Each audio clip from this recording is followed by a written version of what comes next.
আপনার জীবনের সবচেয়ে প্রিয় মানুষটি হাসপাতালের বিছানায় শেষ নিঃশ্বাস ত্যাগ করেছেন।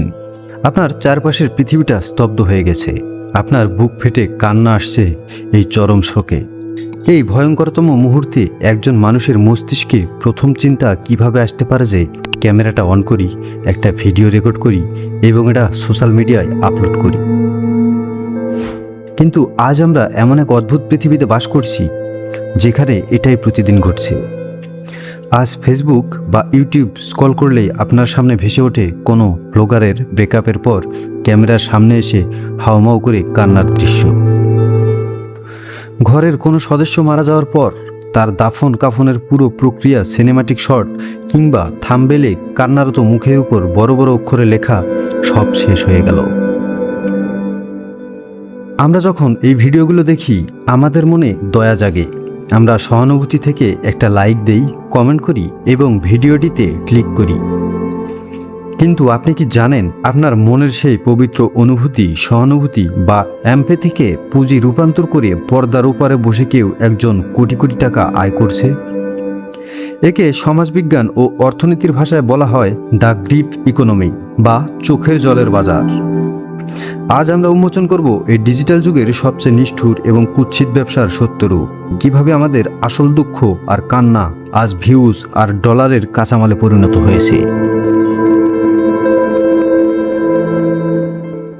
এই চোখের জলের ব্যবসা কিন্তু হঠাৎ করে সোশ্যাল মিডিয়া দিয়ে শুরু হয়নি। এর নিখুঁত ব্লুপ্রিন্ট বা নীল নকশা তৈরি করেছিল আমাদের ড্রয়িং রুমের টেলিভিশন এবং গ্ল্যামারাস রিয়েলিটি শোগুলো। বিগত 2 দশক ধরে যে কোনো বড় মিউজিক, ড্যান্স বা ট্যালেন্ট শোয়ের দিকে তাকান। একজন প্রতিযোগী কতটা ভালো গান গাইছেন বা নৃত্য করছেন তার চেয়ে বেশি এয়ার টাইম বা ফোকাস দেওয়া হয় তার জীবনের কোনো ট্র্যাজেডির উপর। তার বাবা কিভাবে রিক্সা চালান, তার মা কিভাবে অন্যের ঘরে কাজ করেন, কিংবা কিভাবে তার এক প্রিয়জন তাকে ছেড়ে চলে গেছে। এই গল্পগুলোকে স্ক্রিপ্টেড উপায়ে ফুটিয়ে তোলা হয়। ব্যাকগ্রাউন্ডে ঠিক সঠিক মুহূর্তে একটা করুণ স্যাড মিউজিক বাজানো হয়। তারা চোখের জল ফেলেন এবং দর্শকদের ইমোশনকে চরম পর্যায়ে নিয়ে যাওয়া হয়। টেলিভিশন চ্যানেলগুলো খুব ভালো করে জানে শুধু নিখুঁত শিল্প বা মেধা দিয়ে টিআরপি বা রেটিং বাড়ানো যায় না। কারণ মানুষের একটি মনস্তাত্ত্বিক দুর্বলতা আছে। মানুষ অন্যের কষ্ট এবং ট্রমা দেখতে পছন্দ করে। যখনই টিভিতে কোনো প্রতিযোগী কাঁদে তখন বিজ্ঞাপনের রেট বেড়ে যায়। বড় বড় স্পন্সররা কোটি কোটি টাকা ঢালে। টেলিভিশন ইন্ডাস্ট্রি আমাদের শিখিয়েছে মেধার চেয়ে দুঃখের বাজার মূল্য অনেক বেশি। টেলিভিশন তো তাও স্ক্রিপ্টেড বা পেশাদার দুনিয়া ছিল, কিন্তু স্মার্টফোন আর সস্তা ইন্টারনেটের যুগে এই ব্যবসা ঢুকে পড়েছে আমাদের শোবার ঘরে, আমাদের ব্যক্তিগত জীবনের সবচেয়ে গোপন কোণায়। একে বলা হয় ফ্যামিলি ব্লগিং। আজকের দিনে অনেক কন্টেন্ট ক্রিয়েটরের কাছে তাদের জীবনটা আর জীবন নেই, ওটা হয়ে গেছে 24 ঘন্টার একটি ওটিটি শো, যেখানে তাদের সন্তান জন্ম নেওয়া থেকে শুরু করে ডিভোর্স পর্যন্ত সবকিছু লাইভ স্ট্রিমিং করা হয়। কিন্তু এর ডার্ক সাইডটা তখন সামনে আসে যখন জীবনে কোনো সত্যিকারের বিপর্যয় ঘটে। বাবার মৃত্যুর পর লাশের পাশে দাঁড়িয়ে সেলফি স্টিক উঁচু করে ব্লগ ভিডিও বানানো কিংবা নিজের সন্তানের অসুস্থতার প্রতিটি মুহূর্ত ক্যামেরাবন্দি করে সেটির উপর থাম্বনেল ডিজাইন করা আজকের দিনের এক চরম বাস্তবতা। সাইকোলজিস্টরা বলেছেন এই ক্রিয়েটররা যখন কোনো ট্র্যাজেডির মুখোমুখি হন তখন তাদের অবচেতন মন শোক পালন করার বদলে হিসেব করতে শুরু করে এই ঘটনাটা দিয়ে কিভাবে একটা ভাইরাল ভিডিও বানানো যায়। তারা তাদের আসল অনুভূতিকে একটা স্ক্রিপ্ট বানিয়ে ফেলে। ক্যামেরার অ্যাঙ্গেল ঠিক করা, আলো ঠিক করা, ব্যাকগ্রাউন্ড মিউজিক সিলেক্ট করা, এই পুরো প্রক্রিয়ার মাঝখানে মানুষের মনের সেই আসল পবিত্র শোক বা দুঃখটা কোথাও হারিয়ে যায়। যা অবশিষ্ট থাকে তা হলো ভিউজ আর অ্যাড রেভিনিউ পাওয়ার এক নগ্ন প্রতিযোগিতা। তারা নিজেদের অজান্তে নিজেদের আত্মার শেষ অংশটুকু ভিউজের বাজারে বিক্রি করে দিচ্ছেন।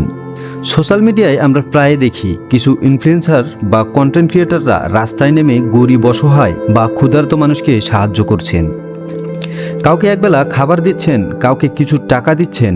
আপাত দৃষ্টিতে এটি খুব মহৎ কাজ মনে হতে পারে, কিন্তু একটু গভীরভাবে লক্ষ্য করুন, সে অসহায় মানুষটার মলিন মুখ, তার চোখের জল আর হাত পাতার দৃশ্যটি ক্যামেরার ক্লোজ আপ শটে খুব নাটকীয়ভাবে দেখানো হয়। ব্যাকগ্রাউন্ডে এমন একটি করুণ সুর দেওয়া হয় যা দেখলে আপনার চোখে জল আসে।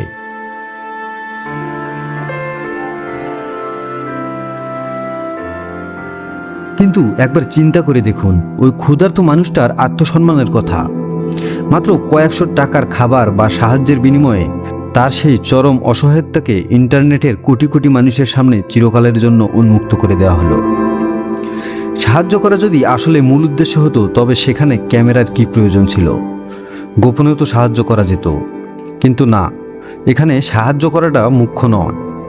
মুখ্য হলো সেই অসহায় মানুষের চোখের জল আর দুঃখকে ব্যাকগ্রাউন্ডে রেখে নিজেকে একজন মহান ব্যক্তি হিসেবে প্রমাণ করা।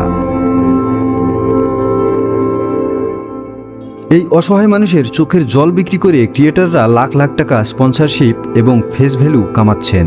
এটা চ্যারিটি নয়, এটা হলো মানুষের অসহায়ত্বের বাণিজ্যিকীকরণ। কিন্তু এই পুরো খেলায় সবচেয়ে বড় খেসারত দিতে হচ্ছে আমাদের, অর্থাৎ দর্শকদের। আমরা প্রতিদিন প্রতি ঘন্টায় স্ক্রিনে এত এত মানুষের কান্না, এত এত ট্র্যাজেডি আর দারিদ্র্য দেখতে দেখতে আমাদের মস্তিষ্ক এক ধরনের মানসিক ব্যাধিতে আক্রান্ত হচ্ছে।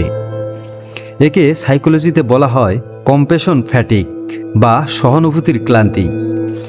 আমাদের অবচেতন মন এখন এত বেশি দুঃখ দেখতে অভ্যস্ত হয়ে গেছে যে আমাদের ভেতরের আসল সহানুভূতির ক্ষমতাটা অবশ হয়ে গেছে। আজ আমরা সোশ্যাল মিডিয়ায় কারো আসল মৃত্যুর খবর দেখলেও আমাদের মনে প্রথম প্রশ্ন জাগে, এটাও কি কোনো ভিউজ পাওয়ার নাটক? আমরা বাস্তব জীবনে কোনো মানুষকে রক্তাক্ত অবস্থায় পড়ে থাকতে দেখলে তাকে সাহায্য করার বদলে আগে পকেট থেকে ফোন বের করে ভিডিও রেকর্ড করি। কারণ এই ইন্টারনেট আমাদের মগজকে এমনভাবে ট্রেন করছে যে মানুষের যে কোনো কষ্ট, যে কোনো দুর্ঘটনা মানেই হলো একটা কন্টেন্ট।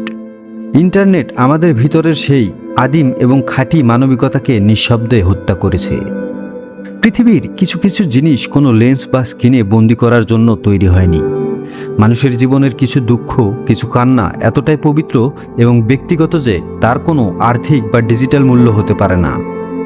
এই ভিডিওটির উদ্দেশ্য কাউকে দোষারোপ করা নয়, বরং আমাদের নিজেদের আয়নার সামনে দাঁড় করানো। পরের বার যখন আপনি সোশ্যাল মিডিয়ায় কারো কান্নার থাম্বনেল বা কোনো অসহায় মানুষের ক্লোজ আপ ভিডিও দেখবেন, তখন ক্লিক করার আগে এক মুহূর্তের জন্য থামুন। নিজেকে প্রশ্ন করুন, আপনি কি আসলে কাউকে সাহায্য করছেন, নাকি আপনিও অন্য কারো সাজানো এই চোখের জলের বাজারের একজন বোকা খদ্দের হচ্ছেন? লেন্সের ওপারেও একটা বাস্তব পৃথিবী আছে, যেখানে মানুষের কষ্টগুলো সস্তা ভিউজের জন্য নয়, সত্যি একটুখানি সহানুভূতির জন্য কাঁদে। সেই আসল মানুষটাকে দেখতে শিখুন, ডিজিটাল নাটককে নয়। কারণ পর্দা যখন কালো হয়ে যায়, তখন শুধু আমাদের মানবিকতাটুকু অবশিষ্ট থাকে। আজ এ পর্যন্তই, দেখা হবে পরবর্তী কোনো এক ভিডিওতে। ততক্ষণ পর্যন্ত ভালো থাকুন, সুস্থ থাকুন, নিজের খেয়াল রাখুন।